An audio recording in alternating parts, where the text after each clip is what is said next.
Yang tidak pernah gagal. Setiap rencana-rencanamu yang selalu terjadi dalam kehidupan kami. Bapa, sore hari ini kami sungguh berterima kasih untuk setiap keadaan apapun yang sedang kami alami hari-hari ini, Tuhan. Kami percaya Engkau tetap memakai kami. Kami percaya Engkau tetap tinggal bersama dengan kami. Engkau beserta dengan kami sampai kapanpun juga, ya Bapa. Di pagi hari ini Tuhan, sore hari ini Bapa, sebelum kami akan mendengarkan kebenaran firman, mari Roh Kudus berbicara kepada kami melalui setiap kebenaran firman Tuhan yang kami dengar, supaya setiap kebenaran firman ini bukan cuma saja kami mendengar dan bukan saja kami tahu, tapi kemudian kami dimampukan untuk menjadi pelaku-pelaku firman. Karena untuk itulah kami diciptakan, untuk menjadi pelaku firman, untuk serupa dengan Kristus di dalam dunia ini, sehingga setiap orang yang berjumpa dengan kami boleh melihat bahwa Tuhan ada di dalam kami, dan kami semua menjadi sumber jawaban bagi setiap orang yang membutuhkan, bagi setiap orang yang memerlukan Kristus. Terima kasih Bapa untuk sore hari ini. Kami sudah memuji membesarkan nama Tuhan, dan inilah waktu terbaik bagi kami untuk mendengar, membuka hati, membuka pikiran kami, dan mematikan handphone kami, Tuhan. Sehingga setiap firman yang kami dengar boleh masuk dan nama Tuhan dipermuliakan. Terima kasih Bapa, kami ucap syukur, dan di dalam nama Tuhan Yesus, yang percaya bersama katakan amin. Amin. Amin, saudara. Amin. Ada semangat? Ayo dong semangat, bilang kiri kanan, semangat. Dan juga semangat matikan HP, ya saudara ya. Jangan lagi ibadah buka HP, balas WA, lihat status orang, nggak usah saudara. Ada di gereja itu waktumu, itu waktu eksklusif kita dengar Tuhan bicara. Saya bukan Tuhannya sih, tapi yang saya sampaikan adalah kebenaran firman. Anda masih ingat Maria dan Marta? Masih ingat ya saudara ya? Pada saat Yesus datang ke Betania, ke kampung di mana Maria dan Marta ada. Ira duduk depan. Oh ya. Siapa lagi yang duduk depan? Yesus mana? Oh. Oke, Iren di depan. Ya, di sini ada. Saudara, Maria dan Marta dikunjungin Yesus itu nggak setiap hari loh. Yesus kunjungin beberapa kali saja selama dia hidup. Pada saat Yesus datang, keduanya sama-sama menyambut Yesus. Keduanya sama-sama memberikan talenta yang terbaik. Maria duduk di kaki Yesus, dengarin Yesus berbicara. Marta masuk dapur, persiapkan makan siang, persiapkan semua akomodasi dan bukan transportasi, akomodasi dan konsumsi, memastikan Yesus dan murid-muridnya nyaman, kira-kira begitu. Selang berapa lama kemudian Marta ngomong sama Yesus, "Guru, suruh Maria itu kemari bantu aku. Masa dia nongkrong di situ, gua kerja." Yesus bilang apa? "Marta, Marta, kamu terlalu sibuk dengan hal-hal duniawi. Maria melakukan bagian yang terbaik." Mungkin Marta komplain, "Apaan yang terbaik? Cuma duduk di kakimu, pecahin minyak yang mahal itu, pakai rambutnya gosok-gosok kakimu, guru. Katkah yang terbaik?" Yesus bilang, apa yang dilakukan Maria akan selalu diingat. Saudara, gak salah kita perlu makan, gak salah perlu kerja, gak salah kita bisa melakukan hal-hal sekuler kita. Tapi salah pada saat Tuhan datang, Anda sibuk dengan yang begituan. Itu salahnya kita. Kita melewati kesempatan Anda dengar firman. Saya percaya mungkin ada yang komplain dalam hati, bilang, kan tiap hari buka baca Alkitab. Yes, nggak salah. Tapi hari Minggu itu hari Sabat, ya, hari ke-7, hari perhentian Tuhan menciptakan segala sesuatu, dan Dia berkata, sungguh alangkah baiknya. Dan Buat manusia, itulah hari Anda berhenti melakukan hal-hal dunia dan duduk di bawah kaki Yesus. Kata ibadah itu dalam bahasa Ibrani-nya abodah. Katakan abodah. Abodah. Bukan ambon, bukan. Abodah. Ya, artinya to serve atau to work. Artinya itu bekerja atau melayani. Melayani siapa? Bekerja untuk siapa? Pekerjaan apa yang Tuhan minta pada hari Sabat? Ayo, saya lagi taruh kuping ini. Pekerjaan apa yang Tuhan inginkan Anda lakukan di hari Sabat? Dengar firman Tuhan. Melayani Tuhan kan? Bekerja untuk Tuhan. Nah, Tuhan bilang kamu gak perlu bikin apa-apa. Kamu cukup duduk di kakiku dengar aku ngomong. Hari Minggu itu cuma sekali dalam satu minggu, saudara. Amin. Disitulah secara spesifik Tuhan berbicara kepada umatnya. Bukan perorangan, tapi secara korporat. Tuhan bicara di hari Minggu, tempat Anda beribadah dan tempat di mana Anda berjemaat. Makanya jangan suka pindah-pindah gereja. Iya dong, betul sudah. Anda pindah-pindah gereja itu sama seperti Anda itu gonta-ganti siapa yang masak. Kokinya siapa? Koki A mungkin kebanyakan garam. Koki B kebanyakan micin. Koki C lemak kebanyakan. Sementara yang tahu menu makanan kita yang pasti itu adalah koki di rumahmu sendiri kan, saudara. Alias cuma Ibu Hera yang tahu dengan pas makanan apa yang cocok buat Yesua dan anak yang satu itu. Nah itu, yang lagi noleh kemari tuh, Ribka. Cuma dia yang tahu dengan pas. Kalau dia datang ke rumah Bu Nana, belum tentu Bu Nana masakin yang kualitas kesehatannya seperti apa yang dilakukan oleh ibunya, oleh mama mereka masing-masing. Saudara, banyak orang pindah-pindah gereja itu nggak bertumbuh secara rohani. Nggak bertumbuh secara rohani, saudara. Percayalah, tidak akan pernah bertumbuh. Karena pada saat Anda datang di satu gereja baru, yang Anda disambut sebagai orang baru, terus kemudian minggu depan Anda pindah lagi ke tempat lain. Di tempat lain engkau disambut juga sebagai orang baru. Betul kan? Tapi kalau ada di gereja sendiri, orang di sekitarmu sudah tahu dirimu itu siapa, kelemahanmu apa, gembala juga sudah kenal kita. Alkitab kan mengatakan bahwa besi menajamkan besi dan manusia menajam dengan sesamanya. Di mana itu proses manusia menajamkan sesamanya? Di dalam gereja lokal yang sama. Anda pindah di tempat lain, orang di situ belum tahu kita punya keburukan apa. Coba tinggal 1 bulan di situ. Coba tinggal setahun. Oh, dia ternyata begini. Akhirnya, gak nyaman ya. Kalau saudara gak berubah, gak bertobat, maka kemanapun Anda pindah, maka di tempat yang sama Anda akan mengalami hal yang sama lagi. Kita harus dewasa bertumbuh itu di gereja lokal, saudara. Saya menekankan ini bahwa gereja lokal itu adalah tempat di mana Anda bertumbuh secara rohani dengan sehat. Ya, udah mau kemana? Minum. Oh, minum. 1 menit. Ya, saudara ya. Amin. Amin. Jadi saya tahu Anda semua adalah jemaat di tempat ini. Saya mengingatkan kembali. Ya, saudara, mengingatkan kembali bahwa pentingnya gereja lokal dan pentingnya hari Sabat. Hari Minggu ini usahakan tidak ada kegiatan apapun selain melayani Tuhan. Tuhan gak minta Anda bikin apa-apa kok selain dengar dia bicara. Hari ini saya capek banget, saudara. Belakang saya kayak dipukul-pukul. Karena tadi pagi saya melayani di satu GBI di Lafon sana, 2 kali kebaktian. Kebaktian mulai dari setengah 8 sampai jam 12. Menurut saudara saya bangun jam berapa tuh kira-kira? Setengah 3 saya udah bangun. Karena saya menyempurnakan khotbah, dilihat lagi.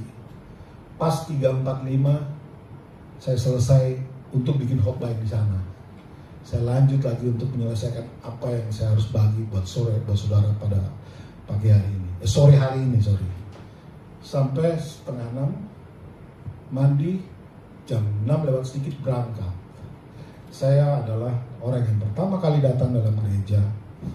Pendetanya lagi di Medan, pemimpin pujian, song leader semuanya belum datang. Saya sudah nongkrong di situ. Saya belajar untuk melakukan sesuatu itu dengan sungguh-sungguh. Dan pulang dari sana, di sini tiba-tiba tadi macet karena hujan lebat. Saya lihat sudah jam 1. Kalau saya pulang, sudah kena macet, bisa sampai rumah nanti jam 1:30. Kalau masuk pasti tertidur dan telatlah saya. Saya nongkrong di terase, makan sebentar, capek-capek, tidur-tiduran sebentar, langsung nyebrang kemari. Saya sampai di sini tadi 2:30. Bukan mau pamer saudara-saudara, bukan. Tapi kita belajar untuk memberi yang terbaik bagi Tuhan, memberi yang terbaik untuk sesama kita, orang-orang yang ada dalam gereja. Amin, saudara. Saya buat ini supaya saudara sebagai orang-orang yang mengerti kebenaran firman Tuhan, kita pacu diri kita untuk melakukan hal yang terbaik, saudara. Jangan lagi datang telat-telat, ya sudah telat banyak cerita, harus bikin kopi dulu dan segala macam. Nggak apa-apa sih bikin kopi, asal datang lebih awal. Oke. Saya tidak akan berlama-lama. Hari ini kita berbicara tentang impactful living. Katakan impactful living. Impactful living. Terjemahannya, silakan Bu Hera. Saksang. Apa terjemahannya hari Iren? Impactful living. Hidup yang selalu berdampak. Iren kacamata mana? Pakai dong. Oh, panas. Impactful living artinya hidup yang selalu berdampak. Udahlah, tahun bulan ini apa tadi dia punya tema apa tadi Pak Doni? Living apa? Menjadi agen perubahan kan? Terus sudah terlalu banyak bahasa yang saya pusing sendiri. Bahkan saya tadi melihat di Instagram ada satu rock di mana gitu, dia punya judul khotbah adalah Agent 777. Agent 777. Apa coba? Ikut-ikutan gaya apa? James Bond kan? Saya dulu diajak begini, saudara. James Bond kalau ketemu orang dia selalu bilang begini kan, Bond, James Bond, gitu kan? Saya diajak begini, kalau Doni yang ketemu orang, Bond, I'm Bond. Ya, sedikit intermezzo. Saudara-saudara, impactful living itu artinya hidup yang selalu berdampak, hidup yang selalu membawa pengaruh, hidup yang selalu menginfluence orang lain, hidup yang selalu menjadi motivator buat orang lain. Sadarkah saudara bahwa itu adalah predikat kita? Kita ini bukan orang yang akan dipengaruhi oleh dunia, kita yang mempengaruhi dunia. Amin, Ribka? Amin, Ribka, yang keras. Kita yang mempengaruhi dunia, bukan dunia mempengaruhi kita. Kalau kita dipengaruhi dunia, ya ada yang salah sama kita, sama iman kita. Ya kan banyak sekali saya suka dengar cerita seseorang supaya bisa diterima di dalam kumpulan tersebut, dia harus bisa isap rokok. Dia harus bisa sama-sama nongkrong di kafe, ikut-ikutan gaya mereka sampai 11:30. Kalau ditanya ngapain yuk? Ya supaya bisa menyatu sama mereka. Salah kalau Anda mau menyatu dengan dunia ini. Kita harus bersatu dengan Kristus. Karena status Anda adalah impactful living. Anda membawa pengaruh sesuai dengan pengaruh surga kepada orang lain. Bukan dunia mempengaruhi kita, kita mempengaruhi dunia.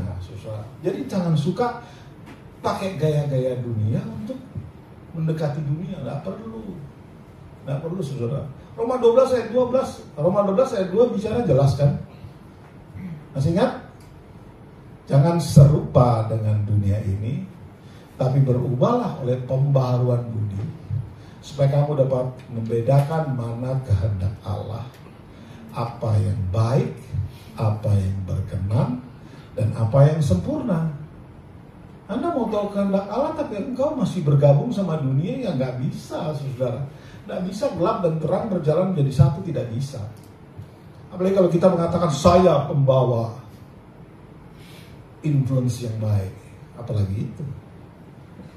Ada tanggung jawab yang besar dalam kita, saudara. Yang seringkali saya sudah sampaikan dalam tahun ini, sudah nggak tahu ratusan kali saya ngomongin kepada saudara bahwa saudara punya tanggung jawab yang besar. Nggak peduli Anda punya latar belakang apa, nggak peduli pendidikanmu apa, nggak perlu kamu punya kebudayaan apa, nggak peduli sosialmu itu apa, nggak peduli. Di dalam kita pada saat kita bilang Yesuslah Tuhan, maka keserupaan dengan Allah, yang artinya Anda memiliki sifat Allah, yang artinya Anda memiliki kemuliaan Allah, yang artinya Anda memiliki kemampuan Allah, yang artinya Anda punya tugas-tugas Allah berlaku saat itu. Amin, saudara. Saya juga bisa mengingatkan gitu, dan saya akan terus ingatkan sampai kita, ya orang Jawa bilang blenger kayak terserah, yang penting sampai kita mengerti, saudara. Dan cuma kita yang tahu kita sudah bisa melakukan itu atau tidak.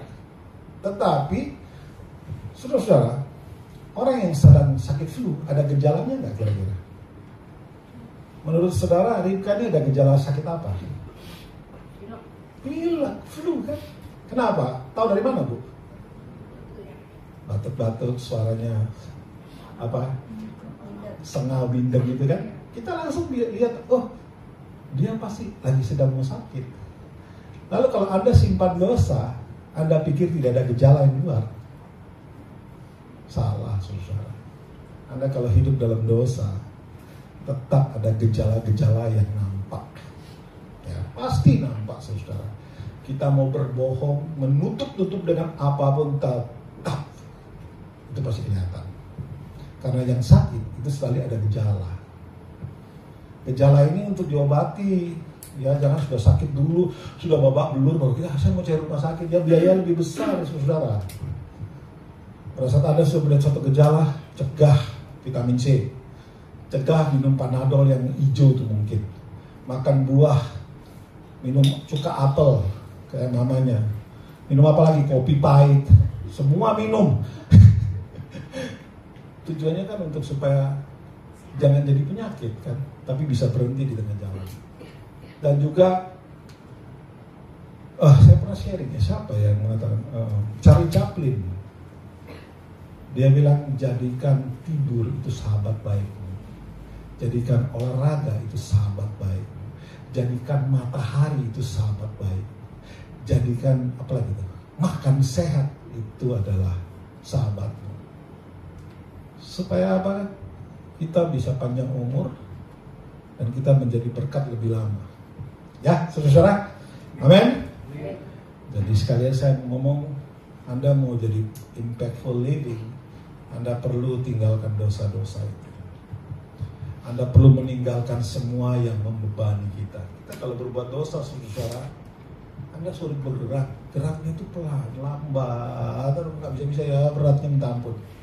Supaya cepat lepas, baru kita akan sungguh-sungguh berdampak sebagai orang yang hidupnya selalu berdampak. Next, oke, sekarang cukup mengerti ya impactful living artinya ya. Itu artinya hidup yang selalu berdampak. Dan itulah saudara dan saya. Next, dengan cepat. Kena? Sama-sama kita baca. Satu, kebaca ya, belakang. Baik, sama-sama kita baca. 1, 2, 3. Impactful living adalah tanggung jawab kita sebagai pengikut Kristus dan juga menjadi status kita sebagai orang yang percaya kepada Tuhan. Yohanes 15 ayat 8 itu bilang begini, dalam hal inilah Bapakku dimuliakan, yaitu kalau kamu berbuah banyak, ya kan? Dengan itu maka kamu adalah benar-benar murid Kristus. Ya saudara, berbuah banyak, maka itu sebenarnya tanda bahwa kita murid Kristus. Berbuah banyak apa sih yang dimaksud kalau disederhanakan kepada tema kita dalam tahun ini, yaitu pembawa dampak, yaitu berbuah ini adalah Anda berdampak, saudara. Anda berdampak. Saya percaya setiap daripada kita itu punya kesempatan untuk berdampak. Masalahnya kita mau atau tidak. Sementara kalau kita membaca bulan lalu menjadi dampak di dalam komunitas adalah ayatnya adalah Matius 28 ayat 19 kan? Pergi, jadikan semua bangsa muridku, baptis mereka dalam namaku, ajarkan mereka kebenaran firman Tuhan kan? Pergi itu adalah kalimat perintah dan kata kerja. Jadi kata suruh pergi itu bukan menunggu, tapi berinisiatif. Saya melihat beberapa kesaksian pada saat kemarin itu luar biasa ya, saudara. Ada inisiatif-inisiatif yang muncul dari saudara kita ini yang kelihatannya sepele, tapi itu berdampak, menoreh sesuatu dalam hati orang. Saya sudah berkali-kali katakan, orang itu perlu dipeduliin, kemudian kita perlu hangat dengan orang lain. Tanpa ada itu, mustahil Anda jadi orang yang berdampak. Engkau jadi orang egois seumur hidupmu sampai mati nanti. Nggak bikin apa-apa buat kerajaan surga. Tuhan nggak tertarik loh kalau kita jago main keyboard, jago main bass, jago apa lagi, jago nari, jago nyanyi. Kan nggak terlalu penting itu. Tuhan pentingnya adalah hidupmu bisa menjadi berkat buat orang lain. Anda ada kehangatankah di dalam hidupmu sebagai orang Kristen? Ada kepeduliankah kita kepada orang lain? Kalau itu belum ada, cepat sadari itu adalah satu kelemahan dan harus berdoa minta Tuhan tolong saya. Saya memang orangnya introvert. Saya tidak punya banyak teman. Saya biasa. Pokoknya saya nggak bisa lah banyak ngomong. Ya nggak apa-apa sih. Tetapi pada saat kita mengerti kebenaran firman, kita hari ini bukanlah menyebut diri kita saya introvert, saya begini. Kita warga kerajaan sorga. Kita hidup dengan kemampuan Allah dalam hidup kita. Mari kita melakukan hal-hal yang Tuhan inginkan, saudara. Saya percaya tidak ada kata tidak bisa kalau mau. Ya kan? Bila kiri kanan, tidak ada kata tidak bisa kalau mau. Tidak ada. Yang ada adalah tidak mau. Betul kan? Betul apa enggak Pak Doni? Betul, Pak. Iya, bukan tidak bisa. Semua bisa. Yang benar adalah tidak mau. Kenapa? Nah ini banyak. Kalau bilang kenapa ya banyak. Nanti saya salah ngomong gimana? Nanti kalau begini, nanti kalau masuk jurang kalau nggak bawa orang ketemu Kristus. Jangan terlambat, saudara. Mumpung masih muda, mumpung masih Tuhan kasih umur. Tadi pagi saya bertanya kepada teman-teman yang ada di sana, saya bilang gini, saudara, pernahkah terpikir dalam pikiranmu, kenapa hari ini Anda masih hidup? Tadinya mereka ketawa. Saya kasih waktu 5 detik ya, jawab dalam hati. Saya hitungin online 1, 2, sampai 5, sudah cukup. Tahu Anda kenapa Tuhan masih kasih kita kehidupan sampai hari ini? Ada yang begini, ada yang nangkap saya dengan pandangan kosong, bahkan sedikit orang gila apa sih kira-kira begitu. Saya jelaskan saudara bahwa pada saat Tuhan masih berikan kita umur, artinya Tuhan masih kasih kesempatan Anda berbuah. Tuhan masih kasih kesempatan Anda menjadi seseorang yang membawa dampak. Masih ingat ada satu perumpamaan dalam Alkitab tentang pohon apa itu? Ara atau anggur ya? Ya. Dikasih kesempatan untuk ditanam, dan kemudian pemiliknya 1 tahun kemudian datang. Dia berharap dapat hasil. Belum ada hasil. Oke, nanti tahun depan aku datang lagi ya. Tahun depan lagi. Sudah ada hasil? Oh, belum ada hasil. Kasih kesempatan lagi tahun depan. Ternyata pada tahun yang ketiga belum ada hasil. Yang punya bilang, udah tebang aja lah, gak ada gunanya ini pohon. Tapi yang memelihara pohon ini bilang, kasih kesempatan satu kali lagi. Dan ternyata kesempatan yang berikutnya tidak menghasilkan buah. Sudah tahu cerita berikutnya kan? Apa yang terjadi? Tebang. Saya bukan mengancam, bukan menakut-nakuti kita, tapi kalau kita terus mandul sebagai orang-orang yang harusnya berpotensi untuk membawa perubahan, tapi engkau tetap hidup selfish, tetap hidup egois, yang penting saya, yang penting mama saya, yang penting papa saya, yang penting teman-teman dekat saya, yang lain kontrak semua. Hati-hati saudara. Either Anda akan benar-benar mati secara jasmani atau Anda mati secara rohani. Saya lebih ngeri kalau kita mati secara rohani, saudara. Kalau mati jasmani mungkin ya kita bisa hidup berikutnya bisa bersama Tuhan. Tapi kalau mati rohanimu mati dan kemudian engkau mati secara jasmani, maka Anda akan mengalami kematian yang kedua, yaitu terhilang selama-lamanya karena tidak berfungsi dan karena tidak ada gunanya. Saudara, kalau hari ini kita masih hidup, Tuhan masih kasih kesempatan. Tuhan masih kasih kesempatan. Bukan Anda karena sehat, bukan karena banyak vitamin. Artis siapa barusan meninggal? Ada yang masih ingat? Ada yang tahu? Marissa Haq. Menurut kesaksian ditanya, kenapa meninggal? Nggak ada sakit apa-apa. Pulang ngajar, masih nongkrong sama suaminya, sempat cerita-cerita, nggak ada penyakit, nggak ada riwayat penyakitnya. Tahu-tahu jam 2 ditemukan sudah tidak bergerak, bawa ke rumah sakit Premier, dinyatakan sudah meninggal. Orang sehat loh. Jangan bilang Anda sehat-sehat saja. Kalau engkau tidak berguna buat kerajaan Allah, ya syukurlah kalau Tuhan panggil pulang cepat. Kalau Tuhan izinkan hidup dalam dunia dan mengalami kesusahan-kesusahan, kan rugi kitanya, susah. Ya, jadi impactful adalah tanggung jawab kita. Katakan impactful living, katakan impactful living adalah tanggung jawab kita, adalah predikat kita, status kita. Amin. Bu Ervin kalau di atas gunung tetap harus orang kenal Kristus darimu, bukan karena tatonya. Wah, pakai salib. Sudah menanggung, sudah pikul salib belum? Saya sudah bercanda sama Redo. Redo, kamu pakai kalung salib masih nggak? Masih nggak?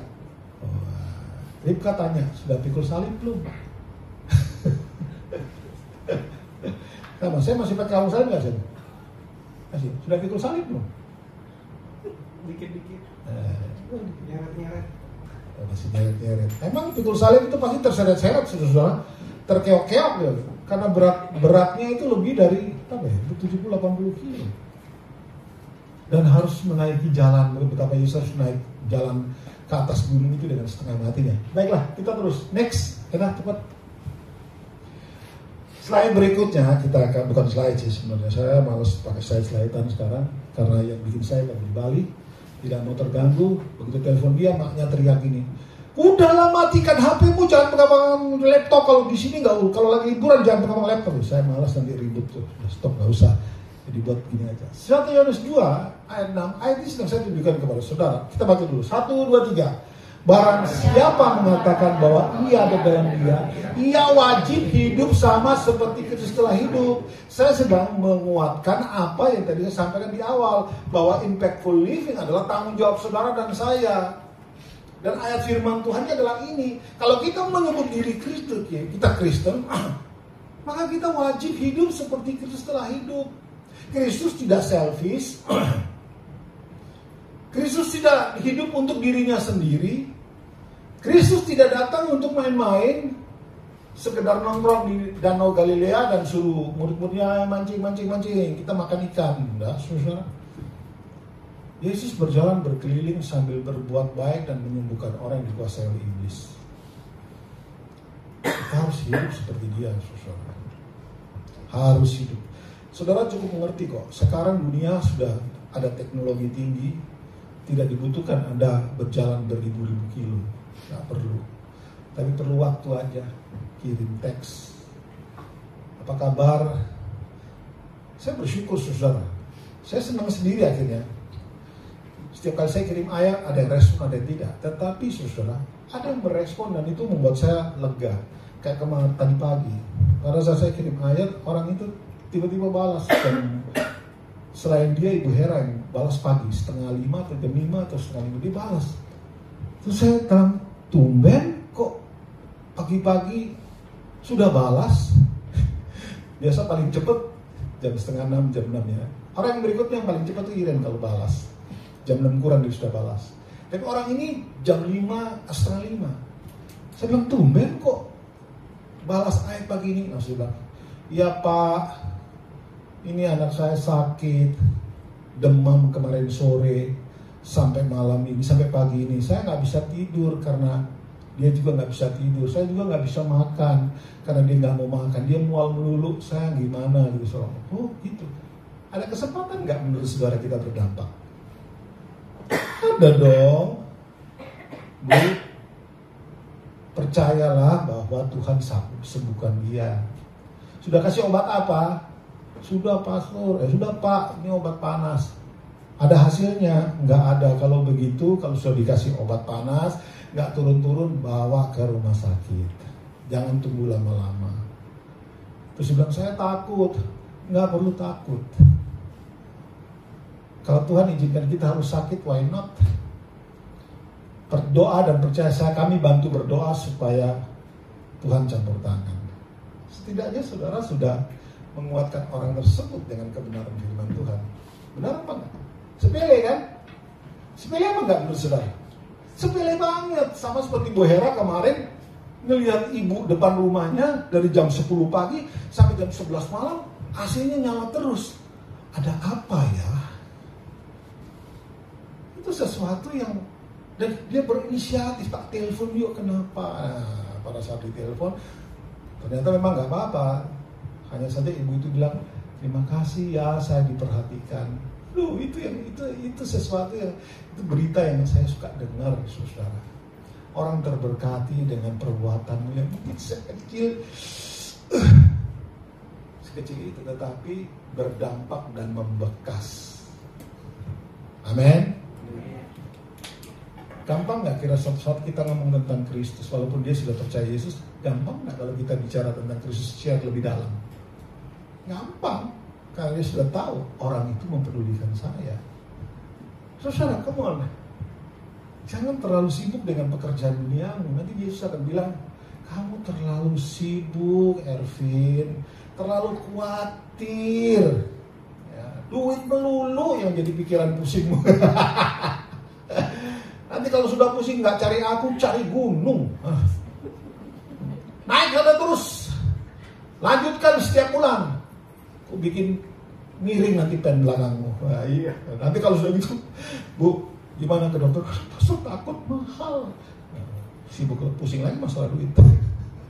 Kayak saya bilang sama beliau, Bu Ervin, 1 tahun maksimum 4 kali. Siap Bu? 4 kali aja cukup ya. Apa? Pennya miring. Bu Ervin ini belakangnya sudah dikasih pen. Tapi memang dia hobinya naik gunung. Nggak apa-apa naik gunung asal jangan di hari Minggu. Ya kan? Boleh nggak naik gunung? Boleh. Kalau di hari Minggu terus-terusan boleh nggak? Nggak boleh. 4 kali cukup ya? Bu? Oke, dia bilang oke ya? Nah, oke ya, oke. Berarti kalau jangan 6 loh, 4. 3 bulan sekali naik gunung cukup. Awas loh, miring nanti tuh. Jangan main-main saudara. Come on. Ada juga seorang anak muda, saya nggak mau sebutin namanya deh, kasihan. Dia sudah tersembunyi jauh di belakang sana, di tengah-tengah kabut. Dia sendiri yang mengaku, bukan saya. Habis nabrak, laptopnya rusak, perlu keluar uang jutaan. Tapi puji Tuhan bisa teratasi. Saya juga nggak tanya, dia tanya, gimana sih? Gimana apa yang bisa kamu pelajari dari kejadian ini? Ya pastor, aku jauh meninggalkan gereja. Padahal dia meninggalkan gereja bukan naik gunung. Dia naik gereja sampai. Ya memang gereja kita ini harus naik, saudara-saudara. Dia meninggalkan gereja karena memang ada tugas kampus. Tapi saya salut sama dia, saudara. Saya salut. Karena dia sadar bahwa sekalipun itu tugas sekolah, tapi Tuhan itu jauh lebih penting. Kalau Anda hari ini menomorduakan Tuhan, gak heran hidupmu itu nomor 2 melulu. Gak pernah kau unggul. Padahal Tuhan mau kita tuh yang terutama, yang the best. Tuhan mau yang terbaik dalam hidup kita. Tapi hari ini hatimu, apakah menomorsatukan dia? Coba renungkan baik-baik. Sungguhkah saya ini sudah melayani Tuhan, hati saya kepada Tuhan? Seperti saya katakan tadi, saya tidak pernah tertarik dengan orang yang rajin pelayanan. Karena yang tahu motivasi Anda melayani itu cuma Tuhan. Amin, saudara. Dan Anda tidak bisa berbohong itu. Dan waktu itu akan menjadi penguji. Benar enggak nih hatinya karena Tuhan? Benar enggak nih aku main drum karena Tuhan atau karena Eca selalu mengancam bawa pisau besar? Ayo, kalau aku mimpi bujur, kamu yang main drum. Ntar Tuhan bilang, Eca, kau pisah dulu sama dia. Kita lihat, datang gereja enggak? Nanti saudara-saudara, segala sesuatu yang kita lakukan dengan mengataskan namakan bahwa ini untuk Tuhan, ada waktu nanti akan nampak. Benarkah kita melayani Tuhan? Atau sekedar karena kita mau menyalurkan bakat, menyalurkan hobi, supaya dikenal orang, supaya apa lagi? Dipuji orang. Saudara-saudara, Yesus mengatakan, barang siapa berkata bahwa dia dalam dia wajib hidup sama seperti aku. Yesus tidak pernah melakukan apapun untuk dipuji. Dia melakukan segala sesuatu supaya Bapa dimuliakan. Amin, saudara. Kita melayani Tuhan hari ini, motivasi harus benar supaya Bapa dimuliakan. Dan orang-orang yang punya motivasi seperti itu, hidupnya itu berdampak, saudara. Hidupnya berdampak. Coba bilang buat dirimu sendiri, hidupku berdampak. Katakan buat diri sendiri, hidupku berdampak. Pasti berdampak. Ya, harus saudara. Jangan bilang saya udah tua Pak. Justru tua-tua itu yang keladinya enak. Keladi kalau muda nggak enak loh saudara. Tahu keladi? Semacam umbi kayak talas gitu, tapi rasanya nggak manis. Itu adanya di Papua biasanya. Makanya ada lagu bilang, semakin tua keladi, semakin tua semakin jadi. Karena keladi yang tua itu enak, susah. Saya bilang orang tua tidak bisa melakukan perubahan, sangat bisa. Sekali lagi kembali kepada bukan tidak bisa, tapi tidak mau, itu masalahnya. Tidak maunya ini harus dibuang. Kalau Anda adalah pengikut Kristus. Next, yang cepat. Sebelum 1 jam berlalu.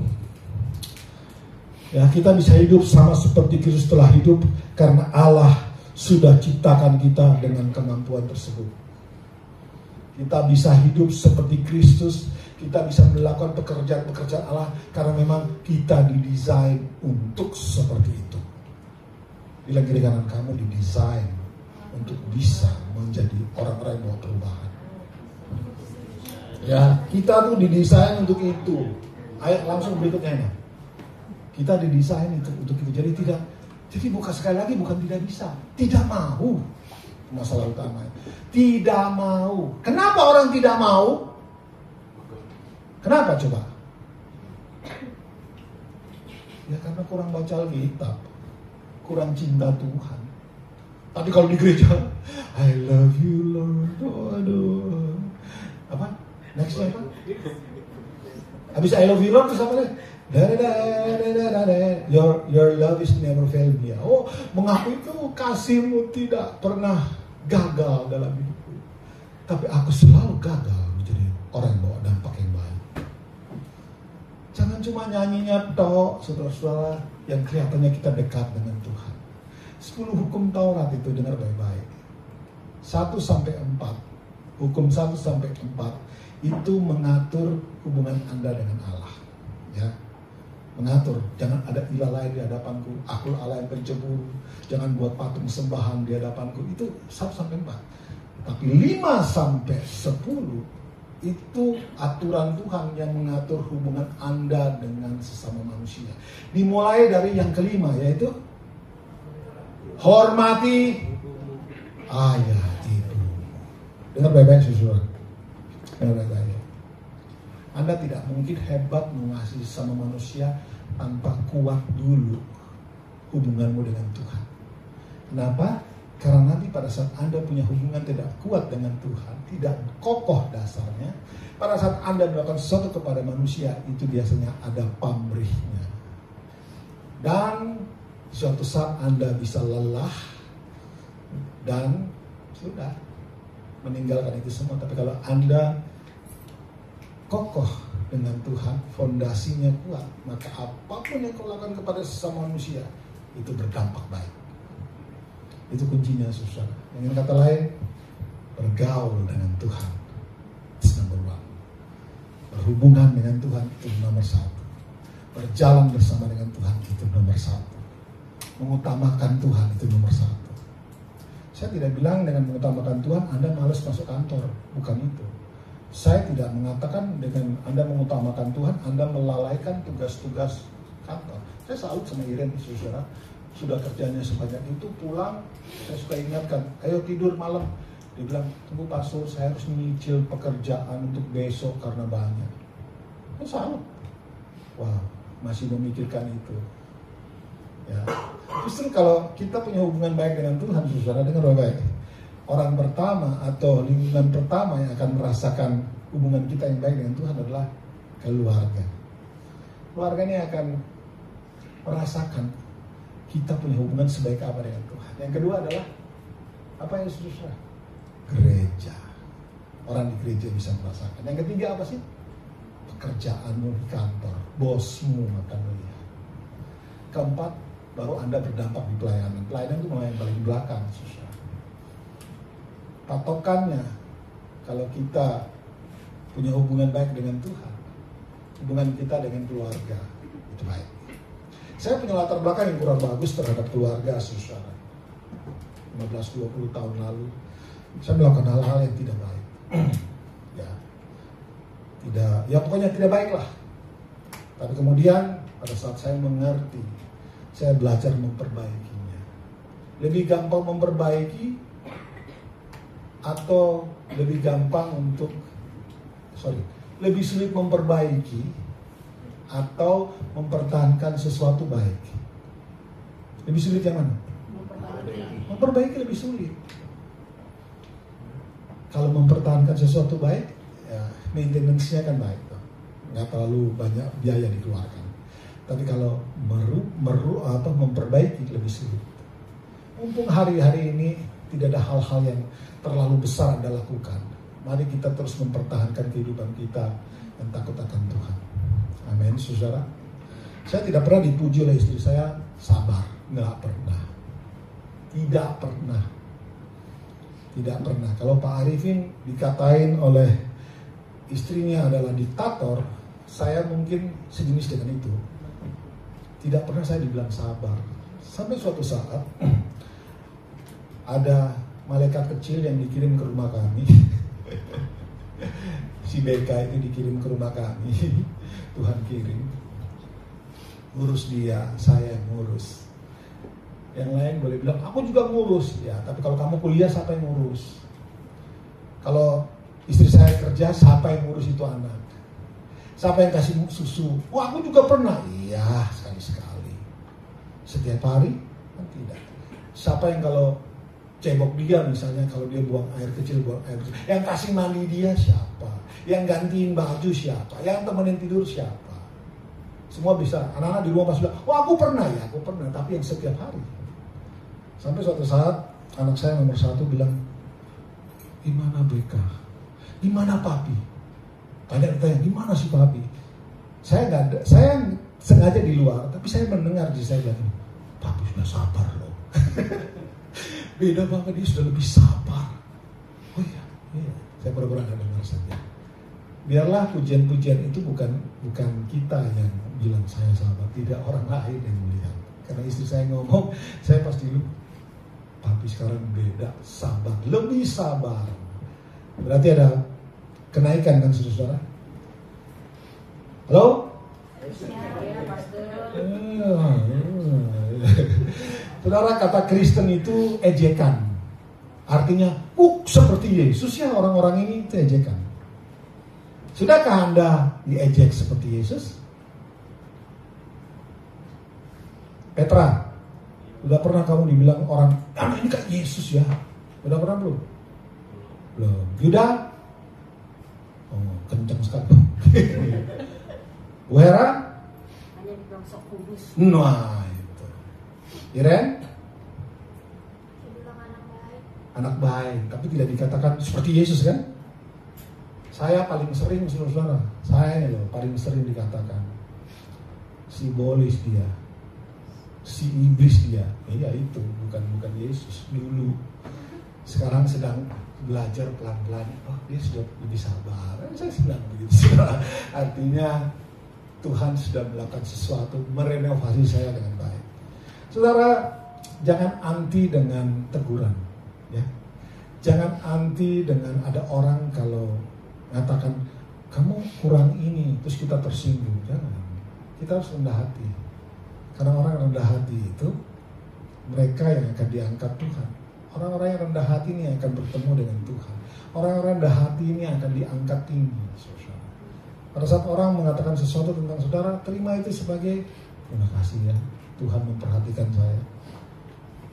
Saya berharap orang-orang di Karawaci ini, di jemaat ini belajar rendah hati, ya.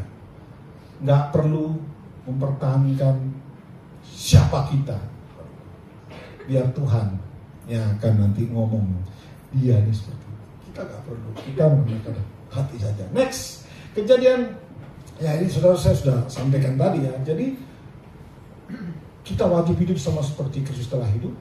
Sebelum ayat ini kita bisa kata mengapa bisa begitu? Ya karena kita diciptakan serupa dengan Allah. Kita sudah didesain untuk bisa melakukan pekerjaan-pekerjaan Allah. Kita sudah didesain untuk bisa membawa dampak. Jadi sekali lagi bukan tidak bisa, tapi apa Pak Doni? Tidak mau. Bukan tidak bisa, tidak mau. Dan kata tidak mau itu yang iblis suka keluar dari mulutnya. Oh sorry nggak bisa. Oh sorry banyak kerjaan. Jadi Tuhan hilangkan kerjaanmu baru cari Tuhan. Saudara, saya ingatkan kembali, selama kita masih ada kesempatan untuk hidup, mari sadar panggilan, mari sadar tugas kita, kewajiban kita, dan predikat kita itu siapa. Kira sekarang jam berapa? Tuh kan. Tadi khotbah mulai jam berapa? 5. Ngarang ini. Jam berapa? Iya, berarti baru berapa lama khotbahnya? 43 kan? 46. Biasanya saya khotbah berapa lama? Jangan begitu Pak Doni. Bikin yang lain langsung ilfil tuh. Saya akan selesai dalam waktu 5 menit ya saudara. Tadi pagi saya tidak diinfo bahwa khotbah itu 40 menit. Saudara tahu lah guys, saya kalau saya suka menceritakan sesuatu dari bottom line-nya, dari akar. Karena saya ini tipe pengajar, bukan tipe pengkhotbah, tipe pengajar. Jadi mau seseorang pada saat mereka mengerti sesuatu, bukan mengerti di atasnya, tapi mengerti dari dalamnya. Itu kebiasaan saya, saudara. Asik ngomong yang di dalamnya, tahu-tahu di belakang sudah angkat tulisan 5 menit. Kaget setengah mati. Kurang berapa? 5 menit. Saya, Bu, yang undang saya, Bu, saya dikasih khotbah berapa lama? 40 menit, pastor. Ampun deh, gak ngomong. Akhirnya apa yang saya mau bahas? Udah secepat kilat, tapi saya heran. Habis kebaktian, mereka lupa. Luar biasa firman. Saya nggak salah nih orang ini. Saya cuma baru bicara apa yang saya mau bicarakan itu di 5 menit terakhir. Tapi ada beberapa orang lagi, Pak, luar biasa firmannya. Berarti itu konfirmasi bahwa apa yang saya sampaikan itu datang dari Tuhan. Saudara, saya nggak akan lama-lama ya. 5 menit lagi selesai. Next, dengan cepat. Tapi pas kebaktian kedua, karena tahu 40 menit saya tahu, dengan berapi-api saya sampaikan langsung, ternyata setelah hampir semua selesai, bendera diangkat, kurang 5 menit. Berarti khotbahnya kurang dari 40 menit. Ya saudara, hari ini juga saya tidak akan lama-lama. Next, dengan cepat. Keserupaan dengan Allah sudah direncanakan oleh Allah di dalam kekekalan. Jadi Anda diciptakan serupa dengan Allah, itu bukan kecelakaan, saudara ya. Tuhan sudah ciptakan dari dalam kekekalan, sudah rencanakan di dalam kekekalan. Kalau saya bilang kekekalan, artinya bahwa sebelum dunia dijadikan. Karena ayat Alkitab itu menyatakannya, coba di dalam Roma 8 ayat 29, kita baca sama-sama ya. 1, 2, 3. Sebab semua orang dipilihnya dari semula, mereka juga ditentukannya dari semula untuk menjadi serupa dengan gambaran anaknya, supaya anaknya itu menjadi yang sulung di antara banyak saudara. Kata semula itu mengacu kepada sebelum dunia dijadikan. Saudara kan pernah dengar ayat Rasul Paulus berkatakan, dari dalam kandungan ibumu Allah sudah menentukan memilih kita kan? Itu kurang mantap itu. Ayat ini mengatakan dari semula. Next tadi tuh ada ayatnya kan? Satu lagi, coba. Ya, di situ ada kata bukan kamu yang memilih aku, tapi aku yang memilih kamu. Jadi Tuhan itu ya namanya Tuhan. Itu yang kita nggak bisa tebak tentang Tuhan. Saudara, kalau Tuhan itu bisa ditebak, apakah dia bisa disebut dengan Tuhan? Nggak bisa. Justru karena kita nggak, Tuhan itu tidak bisa tertebak, saudara. Kalau saudara memperhatikan apa yang saya sampaikan, ada sesuatu yang lucu sebenarnya. Bukan lucu, tapi saya begitu merasa, aduh luar biasa Tuhannya. Dia dengan sengaja memilih kita loh. Hari ini yang duduk di sini saya percaya Tuhan pilih. Bukan Anda yang mau datang ke sini. Terus Anda mungkin bilang, oh saya memang mau datang ke sini kok tidak disuruh sama siapa. Ya, yang membuat Anda datang ke sini siapa? Tuhan yang sudah pilih untuk datang kemari. Dan Tuhan itu luar biasa pada saat dia pilih kita. Kalau saudara membaca dalam Yeskiel, hatimu yang keras diganti. Dikasih hati yang lemah lembut. Supaya kita bisa melakukan firman Tuhan. Saudara, percayalah kita ini sudah dipilih Tuhan. Tapi bukan dipilih untuk memperkaya diri. Dipilih bukan untuk cari kesenangan diri sendiri. Tapi dipilih untuk membawa impactful living. Ya, bukan kita yang pilih Tuhan, Tuhan yang pilih itu kita. Kata firman Tuhan. Next apa ya? Ya, ini baru masuk kepada contoh. Tapi saya akan cepat saudara, 5 menit lagi ya. Kirain kalau sudah 5 menit lagi kamu angkat tulisan kurang 5 menit. Nuh itu contoh orang yang hidupnya membawa membawa dampak yang luar biasa. Next, langsung saja ya. Siapakah Nuh? Langsung saja dengan cepat kita baca ya. 1, 2, 3. Inilah riwayat Nuh. Nuh adalah seorang yang benar dan tidak bercela di antara orang-orang sejamannya. Dan Nuh itu hidup bergaul dengan Allah. Saudara perhatikan, bergaul dengan Allah akan ada ciri-cirinya. Kalau saudara baca sebelumnya, Nuh itu memperoleh kasih karunia di mata Tuhan di antara orang-orang sezamannya. Dan kalau kita baca, Nuh adalah seorang yang benar dan tidak bercela. Why? Berjalan bersama dengan Tuhan. Secara sederhana begini, saudara. Seseorang yang berjalan bersama dengan Tuhan punya ciri yang pertama adalah benar, tidak bercela. Sudah pasti dia akan membawa dampak. Anda dekat dengan Tuhan, tapi hidupmu amburadul. Saya ragukan apakah kita sungguh berjalan bersama dengan Tuhan. Apakah kita sungguh punya hubungan baik dengan Tuhan. Bisa nangkap ya saudara? Saya anak nakal, terkenal sangat nakal pada saat kecil. Tapi semua orang itu akan begini karena kagum saya bisa baiknya minta ampun. Rahasianya adalah lagi jalan sama bapak, nggak berani macam-macam saya, diem. Tapi kalau bapak nggak ada, gila lagi. Apa sih yang bisa kita belajar? Atau saudara pasti punya pengalaman kan? Lagi sama bapak, ada nggak aneh-aneh kita? Enggak kan? Kita akan jadi anak manis. Tapi kalau nggak ada bapak, nah ini sebenarnya pencerminannya di situ, saudara. Di sini Alkitab sudah katakan, Nuh itu berjalan, bergaul karib dengan Tuhan. Makanya dia baik dan benar. Orang yang punya hubungan baik dengan Tuhan pasti baik dan tidak bercela. Amin. Katakan bersama-sama dengan saya. Hubungan baik dengan Tuhan menghasilkan hidup yang benar dan tidak bercela. Apalagi kira-kira di situ? Apalagi? Baik, benar dan tidak bercela, terus apa lagi? Taat. Orang yang punya hubungan baik dengan Tuhan, dia taat loh. Dia taat. Bukan di depan saya saudara amin amin, terus di luar aminah atau amburadul.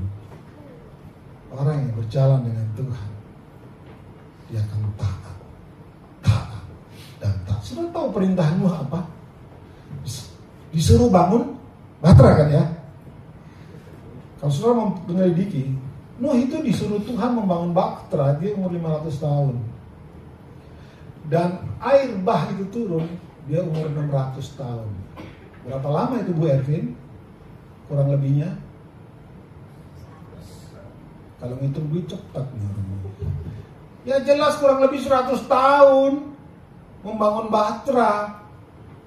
Tidak ada yang bantu dia selain anak-anaknya, istri dan menantu-menantunya. Nggak ada yang bantu. Kita lihat satu lagi. Sama-sama kita baca ya saudara.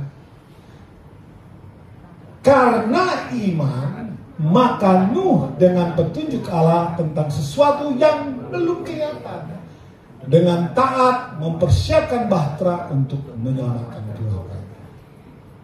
Ciri kedua atau ciri ketiga seseorang yang berjalan dengan Tuhan adalah percaya kepada Tuhan, beriman. Di sini saudara bisa melihat dengan petunjuk Allah tentang sesuatu yang tidak kelihatan, dan dia kerjakan itu, dia kerjakan itu dengan segenap hati selama kurang lebih 100 tahun. Saudara, 100 tahun itu bukan 1 minggu ya. 100 tahun itu bukan 1 bulan. 100 tahun itu berapa ya? Kalau dihadirikan hari 365 kali itu 1 tahun, Pak. Kalau dikali 100 36.500 hari. Ampun, 100 tahun, Bos. 100 tahun kerja sendiri, cuma ditemani anak-anaknya. Ini yang menarik dari seseorang yang berjalan dengan Tuhan. Satu lagi, Bentar, jangan pindah dulu. Balik. Mau tahu lo tahu banget tentang Nuh. Kira mau tahu mau tahu. Oke, next. Ini hal yang berikut tentang seseorang yang berjalan dengan Tuhan. Sama-sama kita baca. 1, 2, 3. Dan jikalau Allah tidak menyayangkan dunia purba, tetapi hanya menyelamatkan Nuh, sang pemberita Injil kebenaran. Saudara, orang yang berjalan dalam Tuhan, berjalan bersama Kristus, ciri berikutnya adalah pemberita kebenaran. Nuh kerjanya 100 tahun kan? Kalau saudara membaca di Kejadian, saudara tidak akan temukan bahwa dia memberitakan Injil. Tapi Petrus dengan ilham Roh Kudus memberitahukan, membuka rahasia bahwa selama 100 tahun itu Nuh ternyata setiap kali berangkat pergi ke tempat untuk bangun batra, dia ketemu orang-orang, dia berkata, bertobat, akan ada air bah yang turun. Lu gila lu, sinting lu. Tapi dia tiap hari sampaikan selama kurang lebih 100 tahun. Maka dia itu sebenarnya pemberita Injil. Ya, tapi sayangnya yang percaya tentang berita Injil siapa? Dari pemberitaan Nuh itu siapa yang percaya, saudara? Cuma 7 orang, 3 anaknya, 3 menantunya, sama istrinya. Cuma 7 orang yang diselamatkan, saudara. Cuma 7 orang. Tetapi saudara lihat, selama kurang lebih 100 tahun dia memberitakan kebenaran. Dia kasih tahu bahwa bahtera sedang dipersiapkan karena Tuhan akan mengirim air bah dan akan memusnahkan orang-orang yang berdosa. Saudara, kita kalau berjalan bersama dengan Tuhan, maka kita akan membawa impactful living kepada orang lain. Dan saya percaya Nuh ini bukan cuma ngoceh doang, tapi dia tunjukkan di dalam perbuatan kesungguhan dia terus bangun bahtera itu. Kerja besarnya tiap hari bangun bahtera. Dan tiap hari dikasih tahu siapa ketemu dia, ayo. Hari ini sudahkah Anda punya kehidupan seperti itu? Saya suka berkali-kali katakan bahwa berapa menit, Ren? 1 menit, 2 menit, ya, 2 menit. Jangan coba. Memberitakan Injil itu bukan cuma ngomong tentang firman Tuhan, tapi Anda hidup sesuai dengan kebenaran firman Tuhan.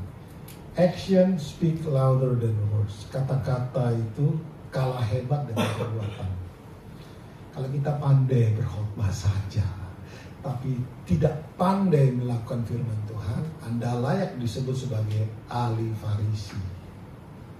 Dan pantas disebut sebagai kuburan yang atasnya dilabur putih, tapi di dalam kebusukan.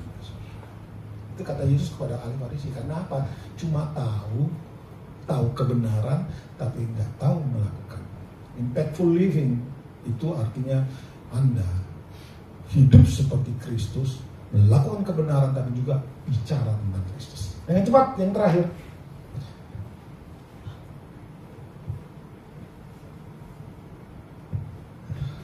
Apa dampak dari keberadaan Nuh?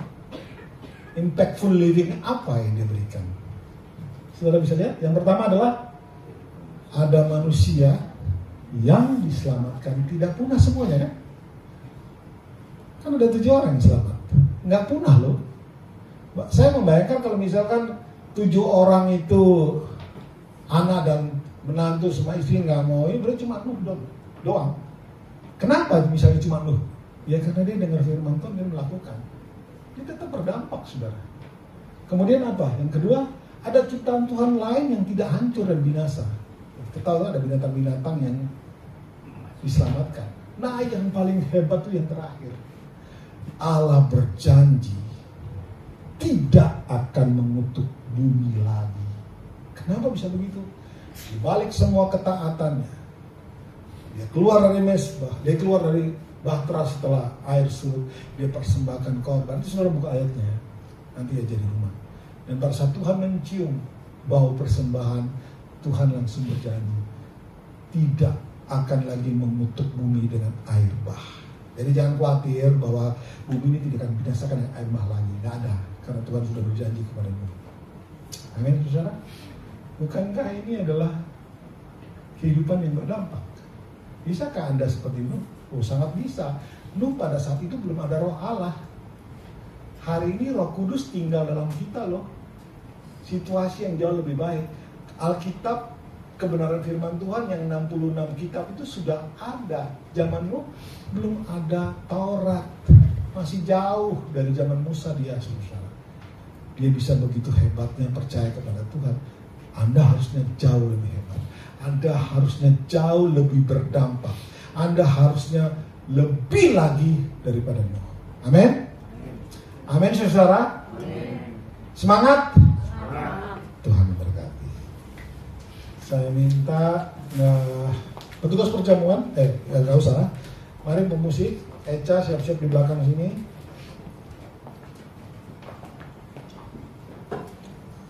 Kita akan menerima tubuh dan darah Yesus.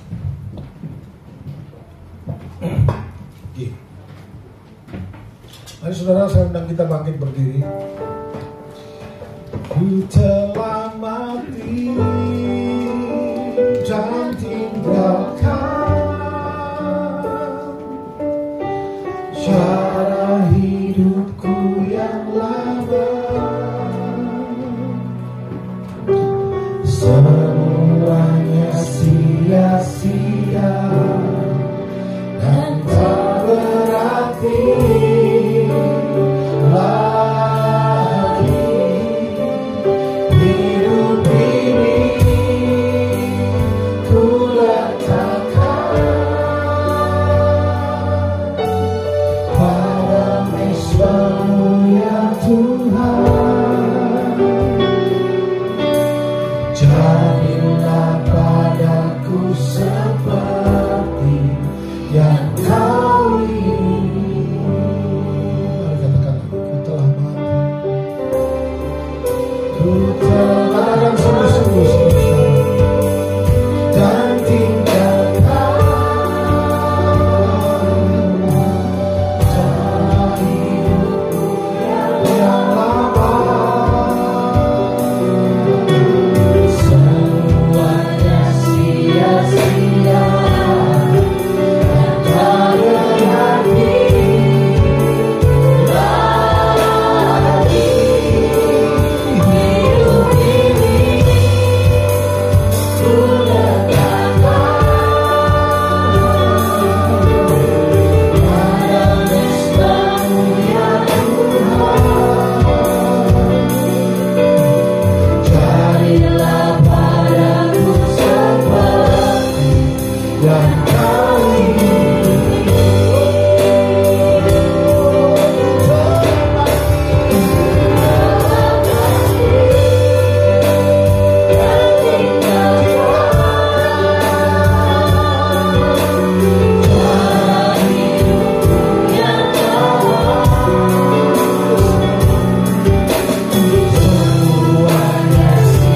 sia-sia dan tak berarti lagi.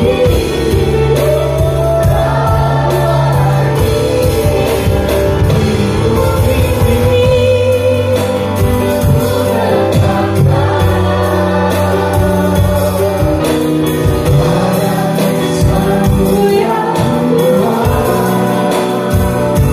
mezbah-Mu ya Jadilah padaku seperti yang Kau ingin.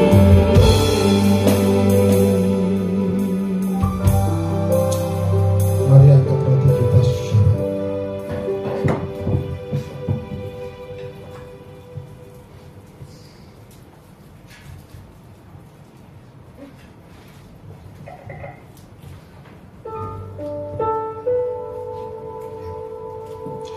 Mari angkat roti kita di tangan kanan, saudara. Angkat tinggi-tinggi. Terima kasih karunia Tuhan.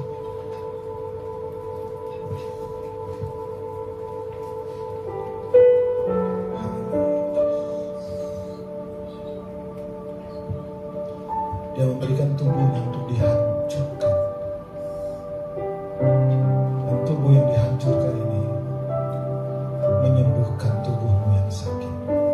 Dan tubuh yang dihancurkan ini membuat jalan terbuka untuk dengan tubuh yang dihancurkan, dosamu diampuni. Engkau dimampukan untuk hidup sama seperti dengan Allah. Engkau dimampukan untuk memiliki sifat-sifat Allah. Engkau dimampukan untuk melakukan semua tugas yang Tuhan berikan kepadamu. Hari ini jangan keraskan hatimu.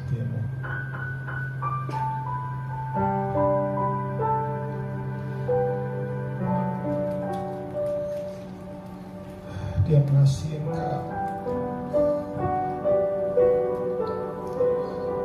Dia mau yang terbaik dalam hidupmu itu terjadi. Tapi sebelumnya engkau perlu berikan hatimu kepadanya. Menomorsatukan dia di dalam kehidupanmu. Menomorsatukan dia lebih dari yang lain. Itulah wujudnya tak kasihmu kepada Tuhan. Tuhan tidak berkenan dengan retorika-retorika palsu yang kita punyai. Tuhan tidak cukup senang dengan hanya kita melayani dia, tapi hatimu tidak. Tuhan perlu hatimu, saudara. Dia layak untuk menerima hati kita. Dia layak untuk ditinggikan. Dia layak untuk dihormati. Bahkan dia layak untuk disembah, dipuji. Mari saudara, pagi hari, sore hari, kalau ada hal-hal yang mengganjal hatimu, mengaku dosa di hadapan Tuhan, izinkan Tuhan menjamah hidupmu malam hari ini, supaya pada akhirnya hidupmu hanya bagi Tuhan. Hal-hal yang lalu perlu engkau tinggalkan. Hal-hal yang menghalangimu itu cuma satu, yaitu dosa-dosa. Hari ini kita tidak perlu lagi sibuk dengan dosa. Kita sibuk dengan melakukan apa yang Tuhan mau. Roti ini adalah tubuh Kristus. Mari kita makan bersama-sama di dalam nama Yesus.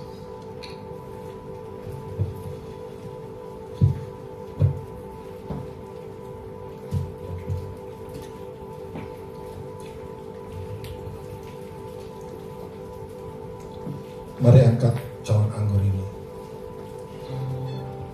Air anggur ini adalah darah Kristus yang sudah dicurahkan di atas kayu salib. Darah yang mahal, darah yang tanpa dosa. Pada saat engkau mempercayainya, maka darah ini menyucikan hidupmu. Sekalipun dosamu merah seperti kirmisi, pada saat engkau datang di hadapan Tuhan, meminta ampun, maka dia ada Allah yang setia. Dia bukan saja mengampuni, tapi dia akan memuduskan hidupmu. Sehingga engkau hari ini boleh berkata, aku hidup bebas dari kuasa dosa. Mari saudara, kita minum bersama-sama darah ini, menjadi satu lambang kita bersatu dengan Tuhan, baik dalam kebangkitan, dalam kematiannya, dalam kehidupannya, dalam segala aspek kehidupan kita. Kita sudah bersatu bersama dengan Allah. Mari kita minum bersama-sama dalam nama Tuhan Yesus. Mari angkat tanganmu, mari kita nyanyikan pujian tadi. Ku telah mati dan tinggalkan cara hidupku yang lama. Semuanya sia-sia dan tak berarti lagi.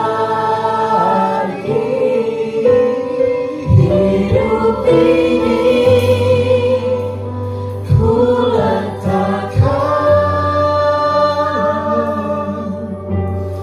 pada mesbah-Mu ya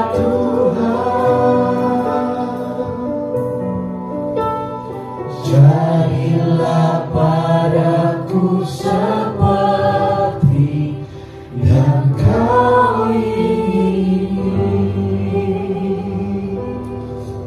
Gereja akan memimpin kita di dalam pengakuan iman rasuli. Baik saudara, mari kita mengucapkan pengakuan iman kita di hadapan Tuhan.